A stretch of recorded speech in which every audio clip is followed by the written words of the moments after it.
The woman standing in the rain outside the Thornveil Estate looked like she had already lost everything except hope itself. Kira Dalton held her nephew tighter against her chest, her threadbare coat doing little to shield the 4-year-old from the downpour that hammered the cobblestone courtyard. Her hands trembled, not from cold but from desperation sharp enough to taste. 3 days since they'd eaten anything substantial. 5 since she'd lost her job at the textile factory. 7 since her sister had died, leaving behind only a child and debts that swallowed Kira's meager savings whole. The estate loomed before her like something torn from a Gothic nightmare, all dark spires and iron gates, windows that gleamed like predatory eyes in the storm. Everyone in the city knew about Thornveil. Everyone whispered about what lived inside. But whispers didn't matter when you were starving. She'd tried everything else.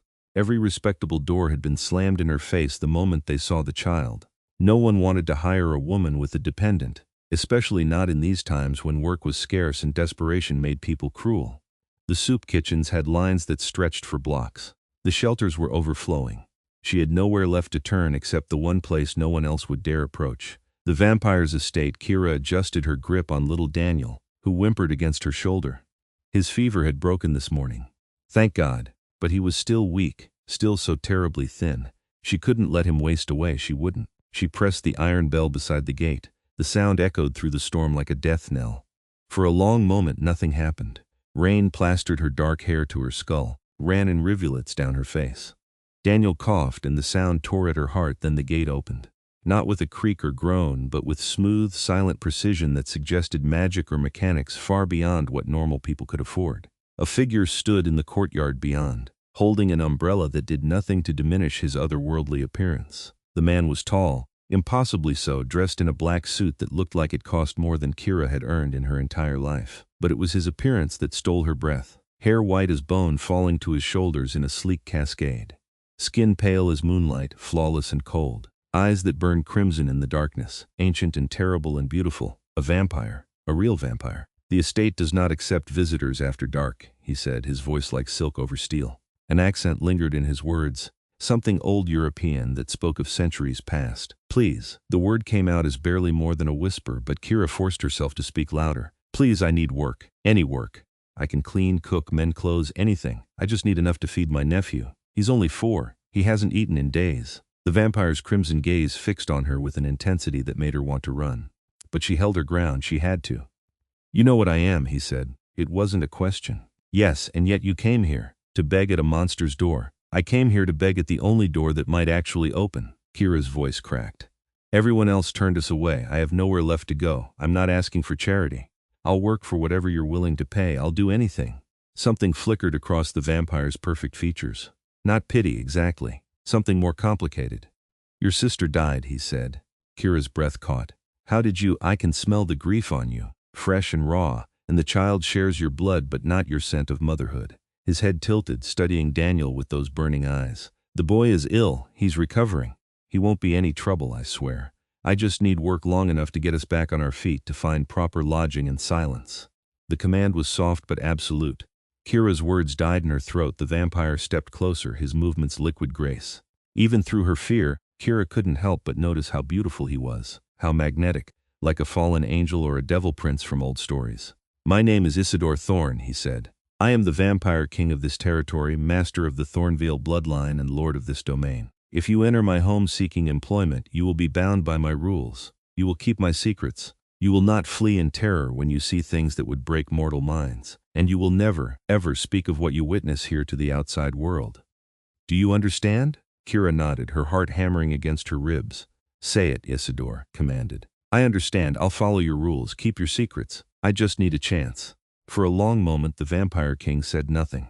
Rain continued to pour around them, but somehow not a single drop touched him. Magic, Kira realized. Everything about him was steeped in it. Then he extended one pale hand. Come inside, both of you. Relief crashed through Kira so powerfully she nearly collapsed. She took his hand cold, so impossibly cold, and let him lead her through the gate. The moment they crossed the threshold, the rain stopped touching them. An invisible barrier, warm and dry, surrounded them like a protective bubble. The estate's interior was even more magnificent than the exterior suggested. Marble floors gleamed under crystal chandeliers. Tapestries that looked medieval hung on walls paneled in dark wood. A grand staircase curved upward into shadows that seemed to move with their own awareness. "Mrs. Blackwell," Ysidore called, and a woman appeared from a side corridor. She was human, Kira realized with shock. Middle-aged, plump, with kind eyes and a housekeeper's practical dress. Normal, completely reassuringly normal. "Yes, my lord," the woman said, curtsying slightly. "We have new guests. Prepare the east wing chambers. The child needs food immediately. Something gentle for a recovering stomach. Warm broth, bread, perhaps some fruit." "Of course, my lord." Mrs. Blackwell's gaze landed on Kira and Daniel, and her expression softened. "Oh, you poor dears, come with me, let's get you both warm and fed." Kira hesitated, looking at Ysidore. "I should work first. Earn the meal." "You will work starting tomorrow," the Vampire King interrupted. "Tonight, you will rest and regain your strength. I have no use for employees who collapse from exhaustion." It was practical, not kind. But Kira's eyes still burned with grateful tears. Mrs. Blackwell guided them up the grand staircase and through corridors that seemed to stretch impossibly far. The east wing chambers turned out to be a suite of rooms larger than any place Kira had ever lived. A bedroom with a four-poster bed draped in burgundy silk. A smaller adjoining room with a child's bed already prepared. A bathroom with a clawfoot tub and fixtures that gleamed gold. "The master moves quickly when he chooses to," Mrs. Blackwell said with a knowing smile, noticing Kira's confusion at the already prepared child's room. "Now, let's get this little one fed." The next hour passed in a blur of warmth and wonder. Daniel ate slowly at first, then with increasing enthusiasm as the good food revived him. Chicken broth with vegetables, fresh bread still warm from the oven, sliced apples and cheese. Kira ate too, trying not to cry at the simple mercy of a full stomach. Mrs. Blackwell chatted while they ate, explaining the household's basic routine. "There are 5 of us humans on staff," she said. "Myself, the cook, 2 day maids, and a groundskeeper. We maintain the visible portions of the estate. Lord Ysidore has his own attendants for his private chambers, other vampires, you understand. You'll rarely see them if you're wise." "How long have you worked here?" Kira asked. 15 years. Best employment I've ever had, if I'm honest." Mrs. Blackwell smiled. "Lord Ysidore is demanding but fair. He pays well and he protects his household fiercely. You're safer in this estate than anywhere in the city, mark my words." After the meal, Mrs. Blackwell helped Kira bathe Daniel and put him to bed. The little boy fell asleep almost instantly, his small body finally relaxed and warm. Kira stood over him for a long moment, watching his chest rise and fall with steady breaths. "You did well bringing him here," Mrs. Blackwell said softly from the doorway. "I know it took courage. I was terrified," Kira admitted. "Anyone sensible would be. But Lord Ysidore, for all his fearsome nature, has a code of honor stronger than any man I've known. You and your nephew will be safe here." After Mrs. Blackwell left, Kira bathed herself, washing away days of grime and desperation. The hot water felt like absolution. She found clean clothes laid out on the bed, a simple dress in deep green, perfectly sized for her. More vampire magic, she supposed. She should have been exhausted, but sleep felt impossible. Too much had happened. Her entire world had shifted in the span of hours. A knock at the door made her jump. "Enter," she called, expecting Mrs. Blackwell. But it was Ysidore Thorne who stepped into the room. The Vampire King had changed from his rain-soaked suit into something more casual but no less elegant. Black shirt, sleeves rolled to reveal forearms corded with lean muscle. His white hair was tied back, revealing the sharp, perfect angles of his face. Those crimson eyes fixed on her with that same unnerving intensity. "The child sleeps?" he asked. "Yes, thank you for the food and the rooms, and we need to discuss your employment." Ysidore moved to the window, gazing out at the storm that still raged beyond the glass. "I did not bring you here out of charity, Miss Dalton. I have a use for you." The way he said it sent a shiver down her spine. Not fear exactly, but something else, an awareness of him as male, as predator, as something dangerous and compelling. "What kind of work?" she asked carefully. "I host frequent gatherings. Vampire nobility from across the territory come to my estate for court sessions, political negotiations, blood ceremonies. They need to see that I maintain a functional household, that I have adapted to this modern age while preserving the old ways. Human servants demonstrate that balance." Kira processed this. "You want me to serve at vampire parties. I want you to be visible. To serve drinks, to assist guests, to prove that humans and vampires can coexist under my rule." He turned to face her fully. "Some of my kind still hunt humans freely, seeing you as nothing but prey.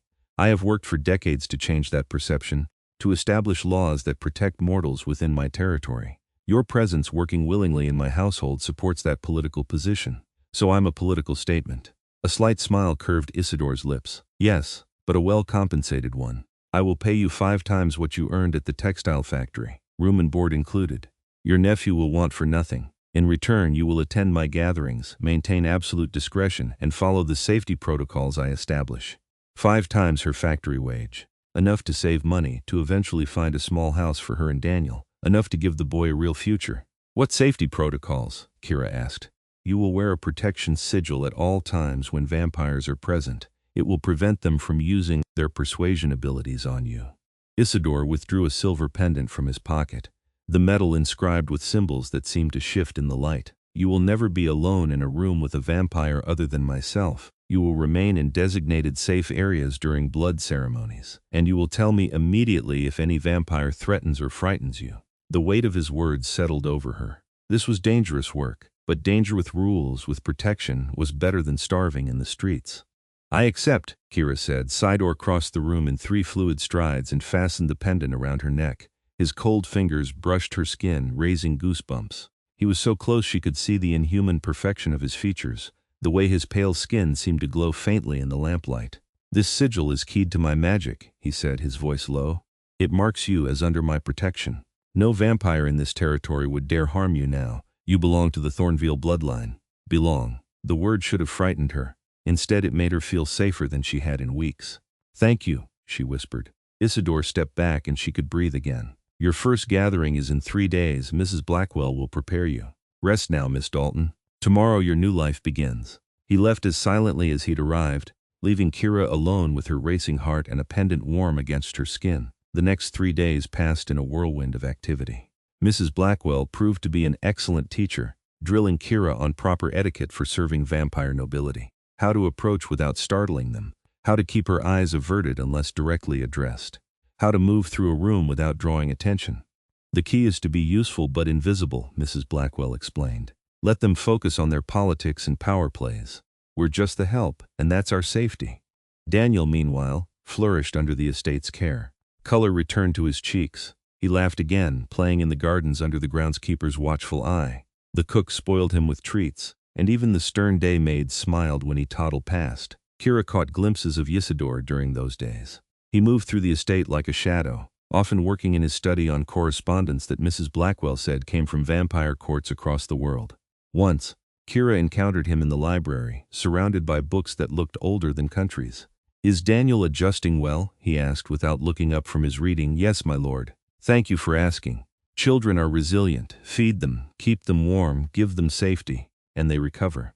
His crimson eyes finally lifted to meet hers. You, however, still look haunted. The observation caught her off guard. I'm just adjusting. Your sister's death weighs on you. It wasn't a question, but Kira answered anyway. She was all the family I had, and now Daniel is all the family she left behind. I have to give him a good life. I have to make her sacrifice mean something. Sacrifice? Kira hesitated, but something about Ysidore's steady gaze made her continue. She got sick working in the chemical district factories. The pay was better there, but the conditions were terrible. She knew the risks, but she wanted to save money for Daniel's future. By the time the illness showed symptoms, it was too late. The chemical district is owned by vampire industrialists, Ysidore said, his voice suddenly cold. They exploit human workers because they know mortals have no legal recourse against our kind. I know. Which factories? Why does it matter? Because I am the vampire king, and those industrialists operate within my territory under my laws.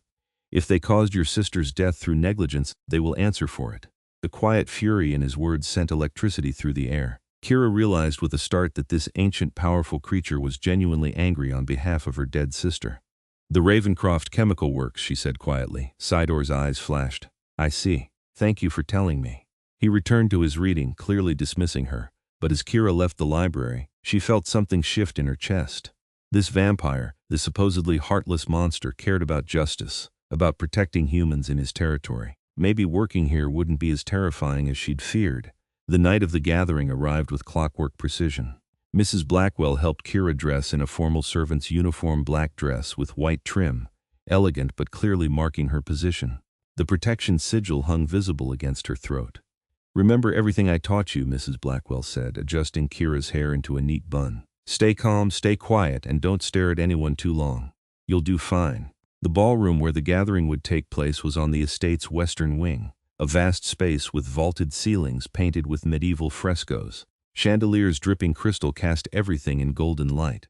Tables lined with goblets stood ready, some filled with wine, others with thicker, darker liquid that Kira tried not to think about. Other human servants moved through the space, making final preparations. Kira recognized some from Mrs. Blackwell's staff, but there were others she hadn't seen before. Day workers, she realized, brought in for large events. Then the vampires began to arrive. They came through doors that seemed to open directly from shadow, each entrance dramatic and theatrical. Tall, elegant beings with pale skin and hair in shades of white, silver, and platinum. Their clothes ranged from medieval court dress to modern suits, but all carried themselves with the same predatory grace. Kira kept her eyes down and focused on her task, circulating with a tray of wine glasses, offering refreshment to the undead nobility. "How quaint," a female vampire said as Kira offered her a glass. "Ysidore still plays with pet humans. The Thornveil king has always had peculiar tastes," another responded with a laugh like breaking ice. Kira kept her expression neutral and moved on. Insults were nothing. She'd endured worse working in the factories. Then Ysidore entered, and every vampire in the room immediately fell silent. He wore full ceremonial regalia tonight, a long coat embroidered with silver thread tailored perfectly to his lean frame. His white hair fell loose around his shoulders, and a circlet of dark metal rested on his brow. He looked every inch the king, ancient and powerful and utterly commanding. "My lords and ladies," he said, his voice carrying effortlessly through the vast space. "Welcome to Thornveil. Tonight we discuss the proposed blood covenant with the Eastern Territories." The political discussion that followed was dense and complex, full of terms Kira didn't understand. Territorial rights, hunting restrictions, ancient grudges between bloodlines. She focused on her work, refilling glasses and clearing empty ones, trying to remain invisible. But she felt eyes on her, multiple pairs studying her with the predatory interest of apex predators spotting prey. "That one smells divine," she heard a male vampire murmur as she passed. "Young blood, sweet, she wears Ysidore's protection sigil," his companion warned. "Don't even think about it. I'm merely appreciating the vintage." Kira's hands trembled slightly, but she kept moving. The sigil burned warm against her skin, a reminder of the invisible barrier protecting her. The evening stretched on. At one point, Daniel wandered into the ballroom, escaping from his bedtime. He looked tiny and vulnerable among the gathered vampires, his eyes wide with sleepy confusion. "Auntie Kira," he called out. The room went silent again.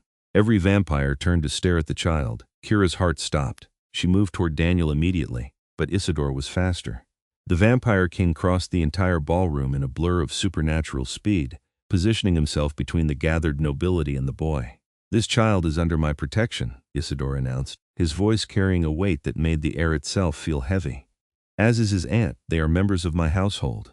Anyone who harms them will answer to me personally." The threat hung in the air like a drawn blade. Then Ysidore did something that shocked everyone in the room, Kira most of all. He knelt down, bringing himself to Daniel's eye level, and spoke gently. "You should be in bed, young one. These proceedings are terribly boring." "I had a bad dream," Daniel said, his lower lip trembling. "Dreams cannot hurt you, not in this house. I have wards against nightmares woven into the very stones." Ysidore glanced at Kira. "Take him back to his room. Mrs. Blackwell will stay with him for the remainder of the evening." Kira hurried forward, scooping Daniel into her arms. As she passed Ysidore, their eyes met. Something passed between them in that moment, a understanding, a connection, a recognition of mutual care for the vulnerable child in her arms. "Thank you," she whispered. His slight nod was barely perceptible, but she felt its weight. After she'd returned Daniel to bed and calmed him down with a story, Kira made her way back to the ballroom. The gathering was breaking up, vampires departing through their shadow doors in twos and threes. She helped the other servants clean up, collecting empty glasses and wiping down tables. That was quite a display. One of the day servants muttered, "Never seen the king make such a public claim of protection before." "Must be something special about her," another agreed. Kira said nothing, but her cheeks burned. When the last guest had departed and the ballroom was restored to order, Ysidore summoned her to his study. The room was all dark wood and leather furniture, shelves packed with ancient books and modern documents in equal measure. A fire burned in the marble fireplace. Despite the summer heat outside, vampires felt no discomfort from temperature, she remembered. "You handled yourself well tonight," Ysidore said, pouring 2 glasses of wine. He offered her one, which she accepted hesitantly. "I tried not to embarrass you, my lord." "You didn't. If anything, you proved my point to the gathered nobility. Humans can function in our society without cowering in terror." Kira sipped the wine, something ancient and expensive that tasted like velvet and smoke. "Some of them looked at me like I was food. Some of them are barely civilized predators wearing courtly manners like ill-fitting clothes." Ysidore settled into a leather chair, gesturing for her to sit as well. But they won't touch you. I made that abundantly clear. The way you protected Daniel, Kira began, then hesitated. Yes, I didn't expect it. The gentleness, Ysidore's crimson eyes reflected firelight like polished rubies. I am a monster, Miss Dalton. I have lived for centuries, and my hands are stained with more blood than you can imagine, but I am not cruel, and I do not harm children. You're not a monster, Kira said quietly. He raised an eyebrow. Am I not? I drink blood to survive. I can kill a man with less effort than you would swat a fly. I have destroyed enemies with methods that would give you nightmares. What else would you call me? Complicated. The answer seemed to surprise him. A genuine smile curved his lips and it transformed his entire face. For a moment he didn't look like an ancient vampire king. He looked almost human, almost approachable. Complicated, he repeated. I suppose that's fair. They talked long into the night. Ysidore asked about her life before coming to Thornveil, and Kira found herself opening up in ways she hadn't expected. She told him about growing up in the industrial district, about her sister's dreams of a better life, about the desperate scramble to survive after her death. In return, Ysidore spoke carefully about his own past. Born in Eastern Europe centuries ago, turned into a vampire during an age when humans feared the night with good reason. Rising through vampire society through cunning and strength until he claimed the title of king. Why did you come to this city? Kira asked. Because it was lawless. Vampires hunted humans freely, treating this territory like a personal feeding ground. I wanted to prove that we could be better, that we could build a society where both species coexisted. He stared into his wine glass. It has been slow, difficult work. Many of my kind resent the restrictions I've placed on hunting. But you've persisted. I am stubborn when I believe in something. Dawn approached before they finally parted ways. Kira returned to her chambers feeling strange lighter somehow, despite her exhaustion. She'd just spent hours talking with a vampire king, and it had felt natural, easy, like talking with a friend. The next week settled into a rhythm. Kira worked gatherings every few days, growing more confident in her role. Between events, she helped Mrs. Blackwell with general household management, learning the estate's 1,000 quirks and secrets.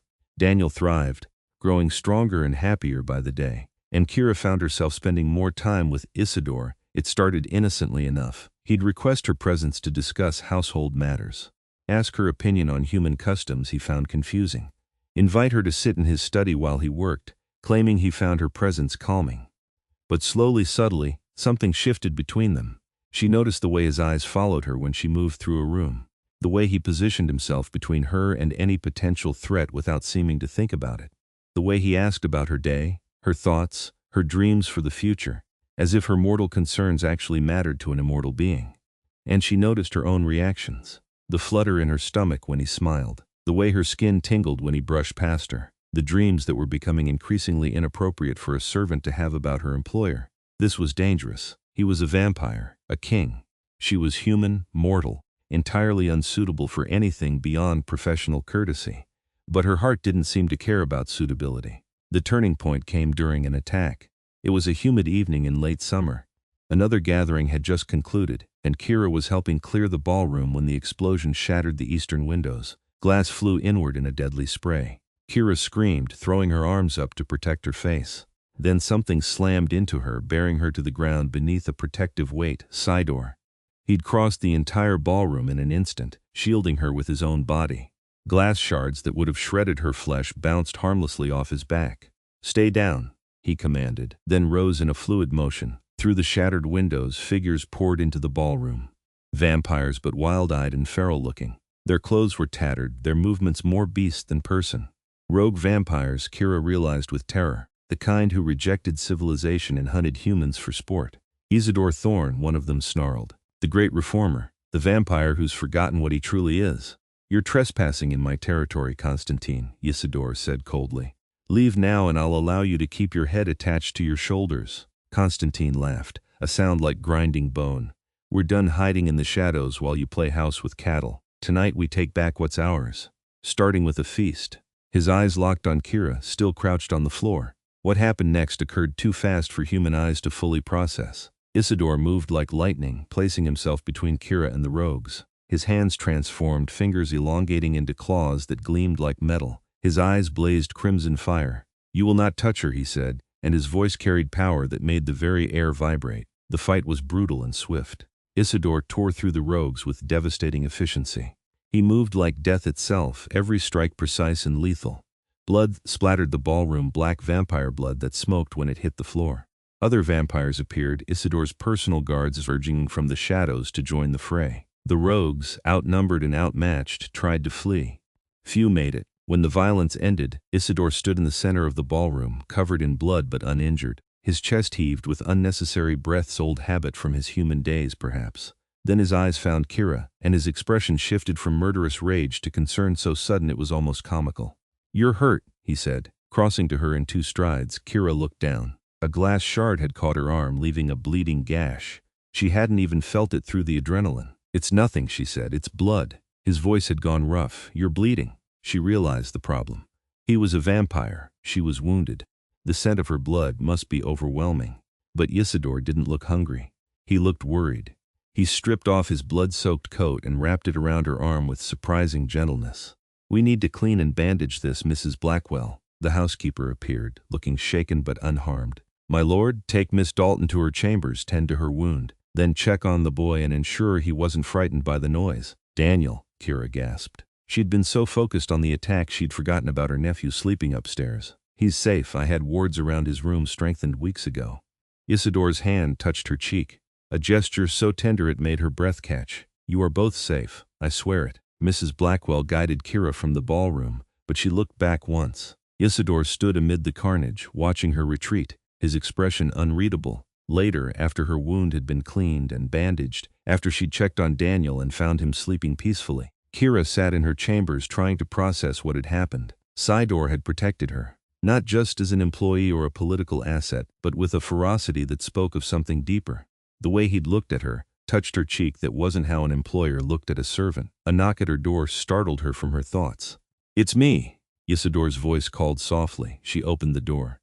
He'd cleaned up, changed into fresh clothes, but still looked shaken in a way she'd never seen before. "May I come in?" he asked. She stepped aside and he entered her chambers. For a moment they just stood there, looking at each other in silence. "I'm sorry," he finally said. "For what?" "You saved my life. For putting your life in danger in the first place. Those rogues came because of me, because they hate what I'm trying to build. You were targeted because you're associated with my household. That's not your fault, isn't it?" He turned away, running a hand through his white hair in frustration. "I brought you here, made you visible to vampire society. Put a target on your back because I needed to prove a political point." Kira crossed to him, surprising herself with her boldness. She touched his arm, making him turn back to face her. "You also fed me when I was starving, gave my nephew a home, treated us with more kindness than any human showed us when we were desperate." Her voice strengthened. "I chose to come here. I knew the risks, and I'd make the same choice again." Kira, the sound of her name in his mouth made her heart skip. "I can't stop thinking about you," he said quietly. "I've tried. God knows I've tried. You're human, mortal. This can only end in heartbreak. But when I saw you in danger tonight, when I thought those rogues might hurt you, I felt something I haven't felt in centuries. Fear, real visceral terror. I'm just a servant," Kira whispered. "You're not. You haven't been since the moment you rang the bell at my gate." His hand came up to cup her face, cool against her flushed skin. "You're brave and kind, and you love that child with a fierceness that puts my warrior's heart to shame. You're extraordinary. You're a vampire king. I'm nobody. You're everything." Then he kissed her. His lips were cool but soft, the kiss gentle despite the supernatural strength she knew he possessed. Kira melted into him, her hands fisting in his shirt, pulling him closer. He made a sound low in his throat and deepened the kiss, his arm wrapping around her waist. When they finally broke apart, both breathing hard, Kira felt dizzy. "This is insane," she said. "Completely," he agreed. "It can't work." "Probably not. I'm still going to kiss you again." His smile was brilliant. "Please do." They crashed together again, and this time there was less gentleness and more hunger. Ysidore lifted her easily, carrying her to the couch by the window. She ended up in his lap, fingers tangled in his white hair while he kissed her neck, her jaw, her lips. "I want you," he said against her mouth. "Not just tonight. I want you in my life, in my home, in my world. Tell me you want that too." "Yes," Kira breathed. "Yes, I want that." They kissed for hours, learning each other's bodies through touch and taste. He was careful with his strength, always gentle, always asking permission before taking things further. It was perfect and terrifying, and more than Kira had ever dreamed possible. As dawn approached and Ysidore reluctantly left her chambers, he needed to return to his own quarters. Before the sun rose, Kira sat alone with racing thoughts. She was falling in love with a vampire. She might already be in love with him. This was going to be complicated. The next weeks were a whirlwind of secret meetings and stolen kisses. They tried to be discreet, but the household staff weren't fools. Mrs. Blackwell smiled knowingly every time she saw them together. The other servants whispered but seemed supportive. Even Daniel noticed, asking Kira why she was suddenly so happy. "I just like it here," she told him, ruffling his hair. "I like it too. Lord Ysidore taught me about stars yesterday. He knows so many constellations." Ysidore had been spending time with Daniel, Kira realized, teaching him things, playing with him, treating him with patience and care. The sight of the ancient vampire king kneeling in the garden to explain cloud formations to her nephew made Kira's heart ache with affection. But happiness never lasted long. The vampire who came to call himself Ambassador Dragomir arrived on a cold autumn evening. He was ancient, even by vampire standards, his power evident in the way reality seemed to bend slightly around him. He wore medieval court dress and carried himself with the arrogance of someone used to absolute authority. "Ysidore Thorne," Dragomir said as they met in the formal receiving room. "The Vampire Council has sent me to discuss your recent indiscretions." Kira stood in the corner, serving wine as was her role. But she felt the tension in the air like electricity before a storm. "I have committed no indiscretions," Ysidore said coolly. "Haven't you? Word has reached the council that you've become romantically involved with a human servant." Dragomir's eyes found Kira, cold and dismissive. "That one, I presume? My personal life is none of the council's concern. Everything you do concerns the council. You are a king, Ysidore. Your actions set precedent. If you take a human lover, other vampires will follow your example. Bloodlines will be corrupted. Our species will be weakened, or perhaps our species will finally move past archaic prejudices and learn to coexist with humans as equals." Dragomir's laugh was sharp. "Equals? They're food, Ysidore. Cattle. You can dress them up and teach them etiquette, but they're still prey animals playing at civilization." Kira's hand tightened on the wine bottle. She kept her expression neutral, but rage burned in her chest.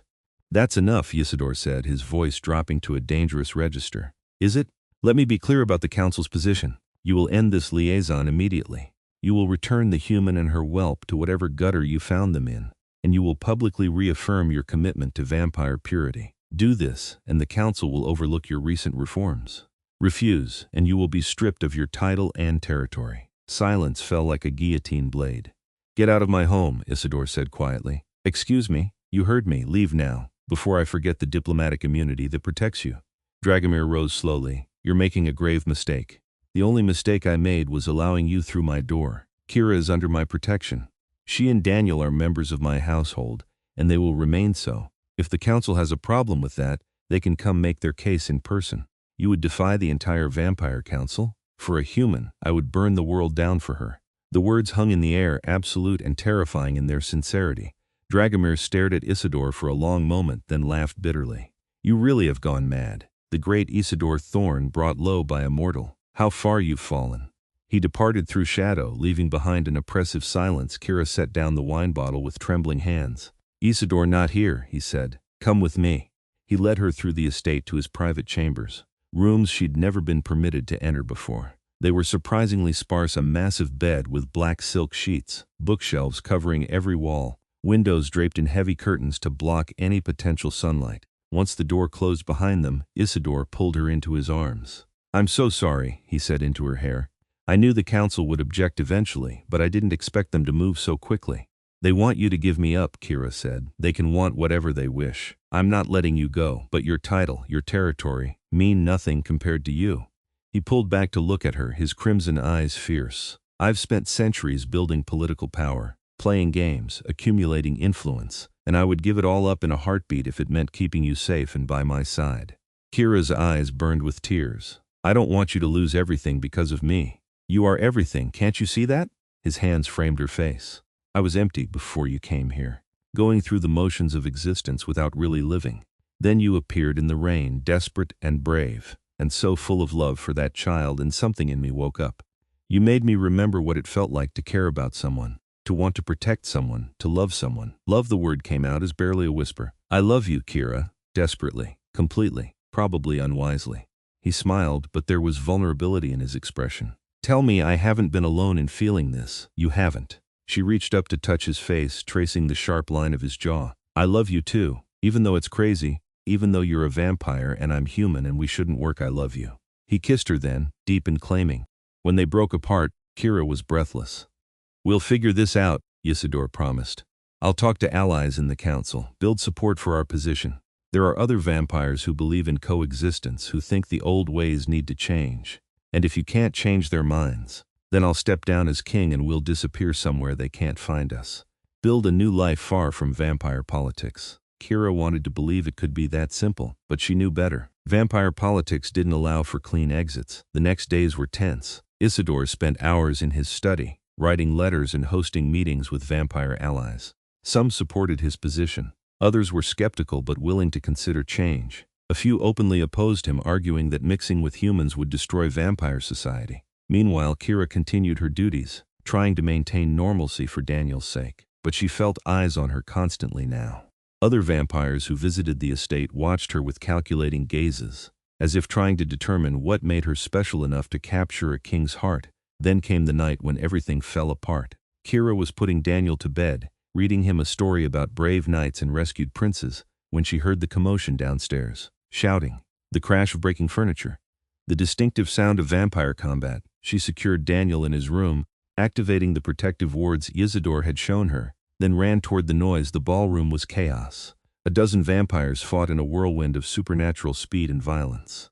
Ysidore stood at the center, fending off multiple attackers at once. These weren't rogues. They wore the formal attire of vampire nobility. "This is an official challenge," one of them shouted. "Ysidore Thorne, you have been deemed unfit to rule. Surrender your title or face execution." "I don't recognize the council's authority to make that determination," Ysidore snarled, ducking a strike and countering with devastating force. Kira pressed herself against the wall, trying to stay out of the way, but one of the attacking vampires spotted her.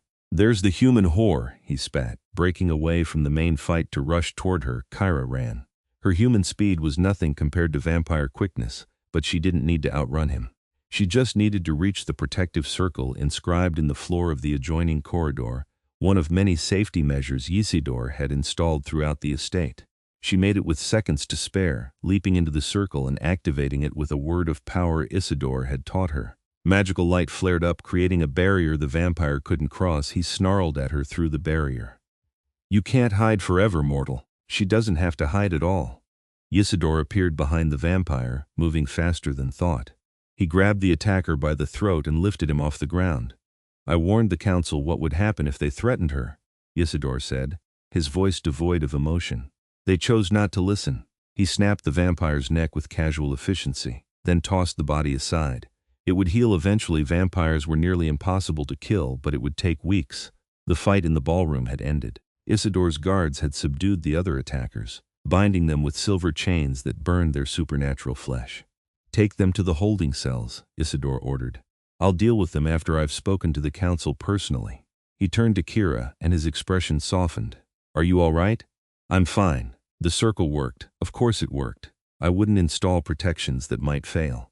He helped her step out of the circle, his hands gentle on her arms. "This has gone far enough. I'm ending this tonight." "How?" "I'm going to the council's seat of power.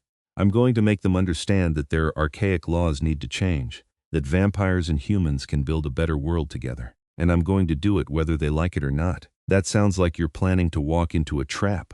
"Probably." He smiled slightly. "But I've spent centuries playing political games. I know how to win." "Take me with you," Kira said. "Absolutely not. It's too dangerous." "Exactly. It's too dangerous for you to go alone.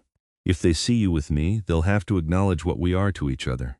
That we're not just some scandal but a real relationship between equals." Ysidore looked torn. "Kira, you said I'm brave. Let me be brave for you. Let me stand beside you and show them that humans aren't cattle. We're partners, equals, worth fighting for." For a long moment he just stared at her. Then he pulled her close and kissed her fiercely. "You're right," he said when they broke apart. "We do this together." They prepared carefully. Ysidore dressed in full ceremonial regalia, every inch the vampire king. Kira wore a gown Mrs. Blackwell produced from somewhere deep burgundy silk that fit perfectly, elegant and regal. The protection sigil hung at her throat, but Ysidore added more wards, layering magical protections until she was surrounded by invisible armor. "If anything happens to me," he said while fastening the final ward, "these will transport you back to the estate. Promise me you'll take Daniel and run. There's money hidden in my chambers, enough to start over somewhere far away." "Nothing's going to happen to you," Kira said firmly. Promise me anyway. I promise. They traveled through shadow, a disorienting experience that left Kira's stomach churning. One moment they stood in Thornveil's ballroom. The next, they emerged in a vast underground chamber carved from living rock, the Vampire Council's seat of power. Ancient columns supported a ceiling lost in darkness. Thrones carved from obsidian formed a semicircle, and seated upon them were the oldest, most powerful vampires in existence. Beings who had walked the earth for millennia. Creatures of such power that reality itself seemed to warp in their presence.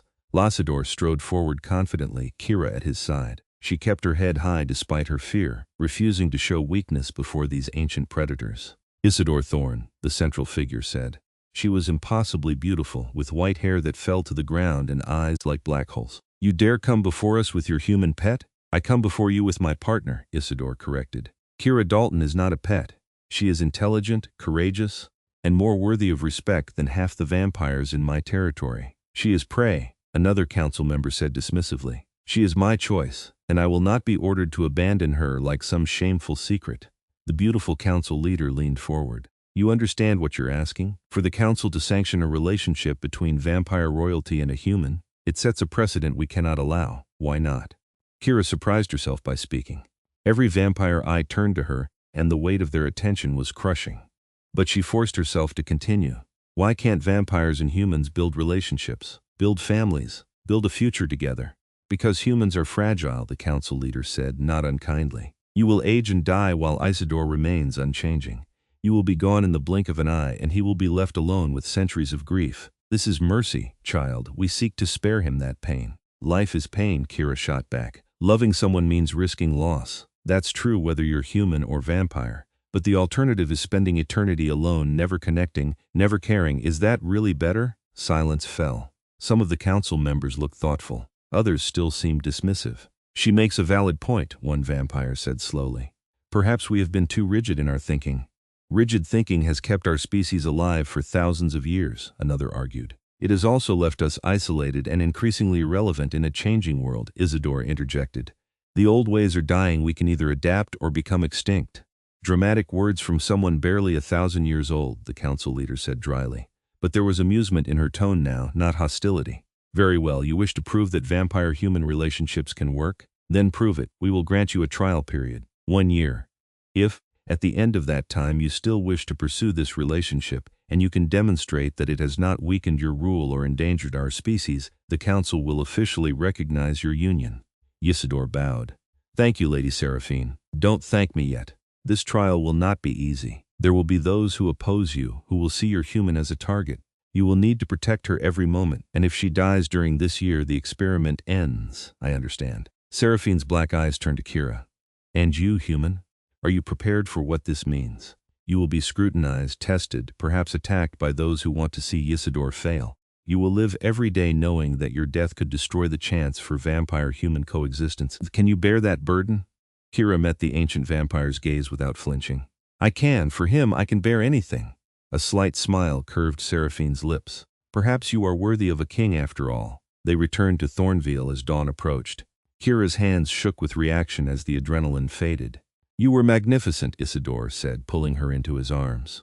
The way you spoke to the council, I've never seen anyone be that brave. I was terrified. Courage isn't the absence of fear, it's acting despite it. He kissed her forehead. We have a year to prove ourselves. And I intend to make sure every vampire in this territory sees exactly how strong you are. The next months were a whirlwind. True to Seraphine's warning, there were attempts to undermine them. Vampire nobles who visited the estate tried to intimidate Kira, testing her resolve. She held firm, refusing to be cowed. Ysidore was always nearby, protective but allowing her to fight her own battles when she could. Daniel continued to flourish, oblivious to the political machinations swirling around him. He started proper schooling. Ysidore hired tutors who taught him everything from mathematics to history to languages. The boy was bright and eager, absorbing knowledge like a sponge. He reminds me of myself at that age, Ysidore said one evening, watching Daniel practice writing in the study. Curious about everything, always asking questions. You were human once, Kira said softly. Do you remember it? Bits and pieces? The memories fade after so many centuries, but I remember what it felt like to be mortal. The awareness that time was finite, that every moment mattered because there weren't infinite moments to come. His hand found hers. Being with you reminds me of that feeling. Every moment with you is precious because I know how limited our time together really is." The thought of her mortality hung between them like a shadow. Kira was 26 now. In 50 years, maybe 60 if she was lucky, she'd be gone. Ysidore would continue for centuries without her. "There are ways," Ysidore said quietly, as if reading her thoughts. "To extend your life, or even to turn you if you wished. Turn me? Into a vampire? It's possible. Rare because the transformation doesn't always take, but possible." He looked at her seriously. "I would never pressure you, this is your choice entirely. But if you wanted to stay with me for centuries instead of decades, I could make that happen." Kira's mind reeled. Become a vampire? Give up her humanity, her mortality, everything that made her who she was. But she'd also gained centuries with Ysidore. Endless time to explore their love, build a life together, perhaps even help bridge the gap between their two species. "I need time to think about it," she said. "Of course. There's no rush. We have a year before the council makes their final judgment."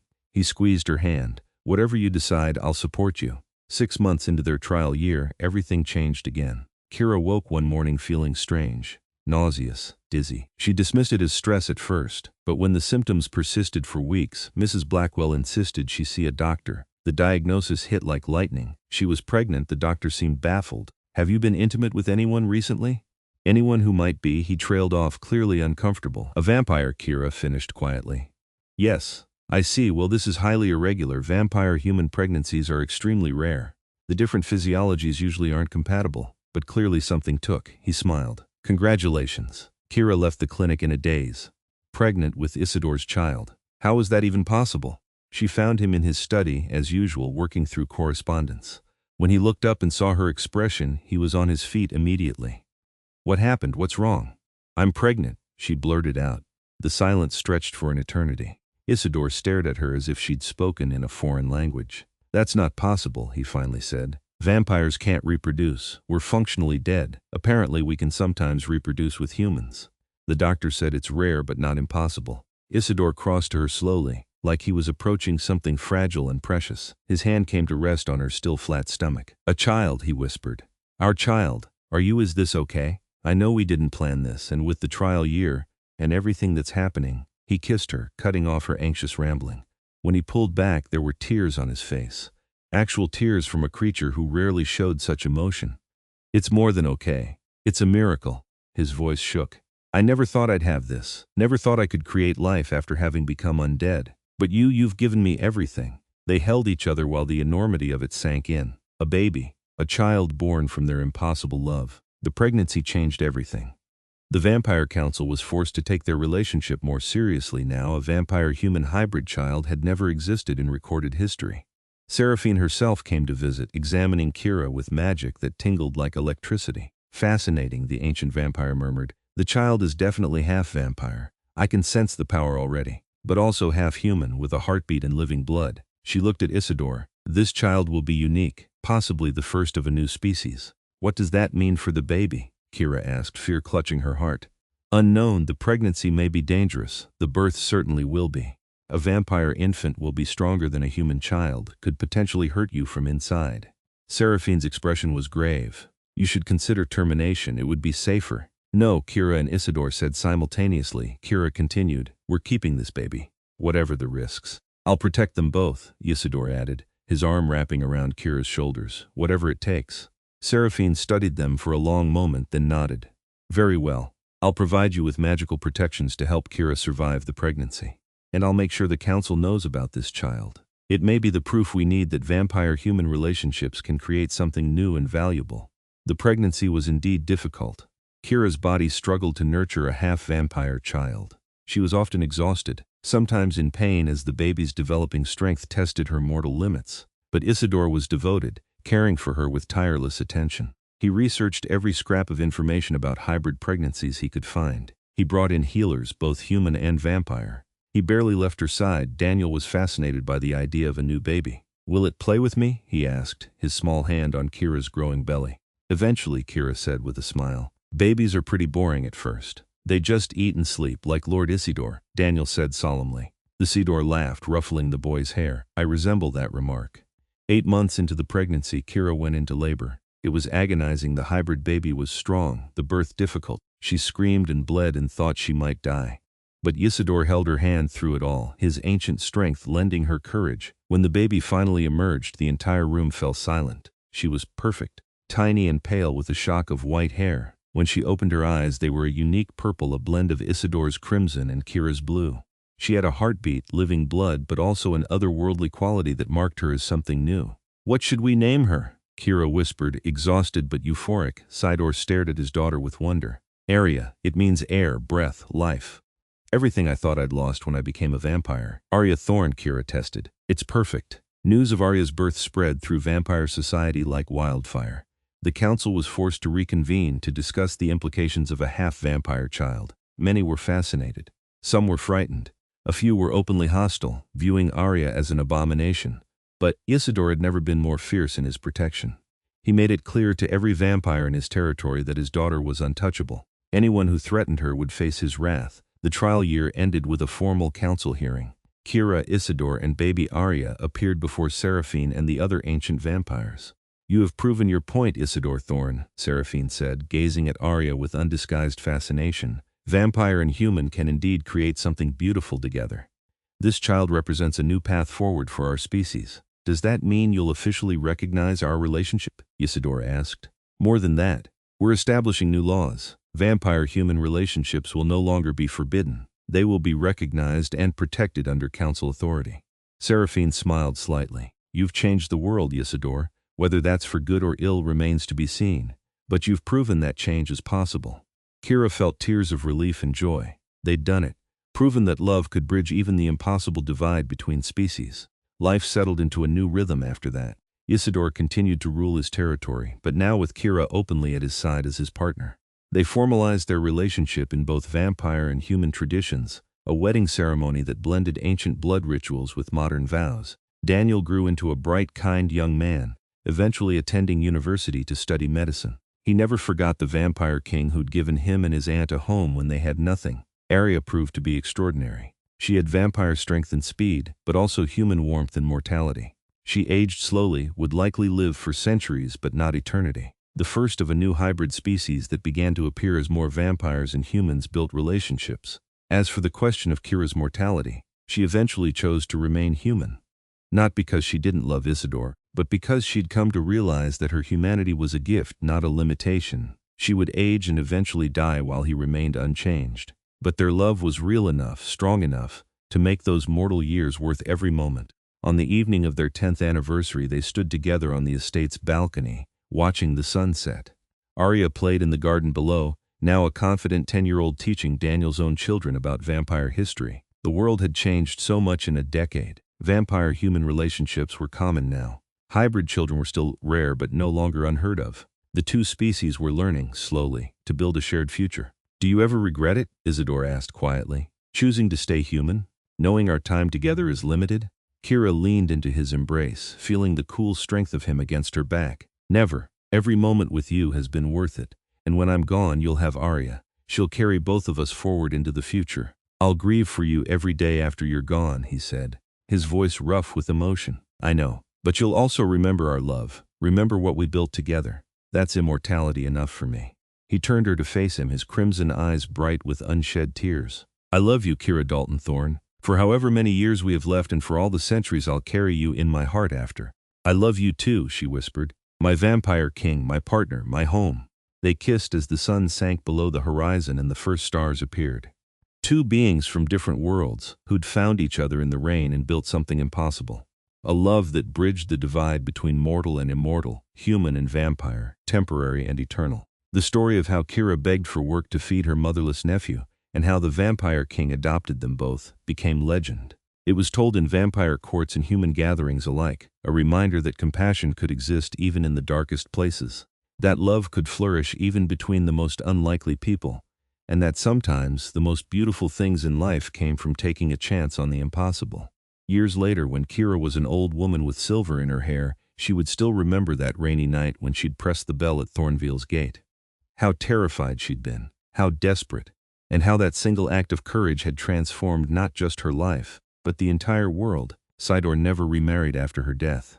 He ruled his territory for centuries more, always keeping a portrait of Kira in his study, always telling their story to anyone who would listen. And when vampires and humans finally achieved true equality, when the two species stood as partners rather than predator and prey, they all knew it had started with one desperate woman and the vampire king who'd chosen love over tradition. Ysidore Thorne grew to become a leader in her own right, building bridges between the vampire and human worlds. She married a human man and had children who were quarter vampire, the bloodline diluting but the legacy continuing.